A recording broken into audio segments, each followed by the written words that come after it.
This is the real reason why you should never have marched into a Roman legion. The year is 123 AD. You are a newly enlisted soldier in the Roman legion. You've heard tales of the glory of Rome, the riches of the East, and the chance to own your own gladiator sword. But now that you're here, it's not quite what you expected. The reality is far more brutal. You trudge along, kicking up dust behind you. The road stretches endlessly before you. The legion is marching to intercept a group of rebellious Jews who have risen up against Roman rule. They'll put down this rebellion and show these unruly subjects who's really in charge around here. It's hot, really hot. The sun beats down on you as you walk. Your armor, already heavy with supplies, begins to weigh you down. You can feel sweat dripping from your armpits and neck, mixing with the dust caked on your skin. You long for a cool stream or pool of water, but there is none here.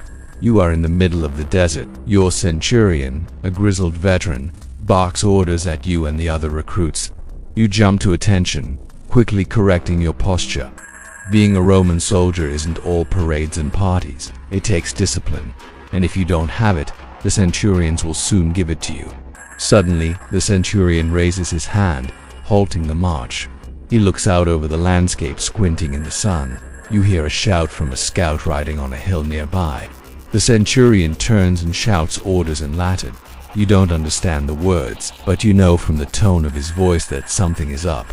He wants you ready to fight. He motions for you to spread out, taking up positions on the hill. You scramble, pushing yourself up, adrenaline pumping through your veins. As you reach the top, you see them. The Jews are camped on the other side of a valley, their numbers swelled by desert tribesmen. The Roman cavalry charges down the hill, their swords flashing in the sunlight.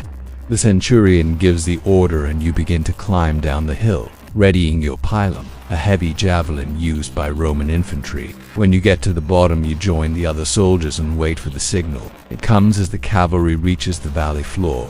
The javelin in your hand suddenly feels very heavy. The Jews are numerous, but you are a Roman. You have discipline, training, and the best equipment the empire can provide. You hurl your pilum, aiming for the thickest part of the crowd.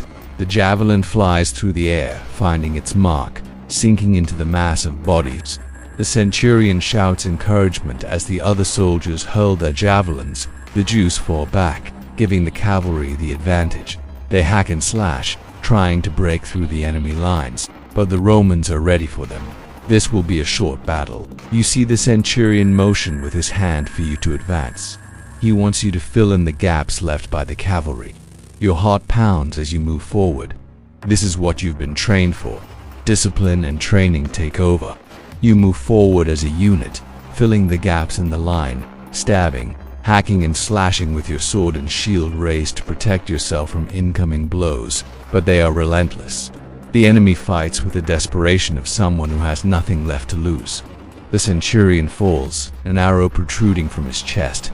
You keep fighting, stabbing, slashing, until you feel your sword arm growing weak.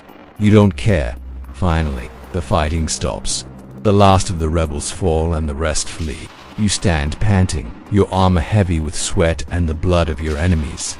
You look down at your sword, its edge caked in blood. You killed many of the enemy, but how many friends did you lose? The sun is setting now and the desert is growing dark. You sit on the ground, leaning your back against your shield, wondering where you'll be tomorrow and hoping it's not this place. Life as a Roman soldier was hard. Soldiers endured harsh conditions, difficult terrain, dangerous animals, and most of all, constant fighting. The average Roman soldier didn't live much longer than 25 years old, dying from wounds, disease, or exhaustion. Only the truly elite got to be veterans. But it wasn't just about surviving. It was about thriving. The Roman army had some of the best training, discipline, and equipment in the ancient world. Their victories were legendary. If you could survive the hazing of a Roman soldier and make it to the front lines, you could earn glory, loot, and the respect of your fellow soldiers. Being a Roman soldier was a gamble. Would you die young, or would you live a long life filled with adventure and glory? Would you be a legend or just another statistic? What do you think? Leave a comment below.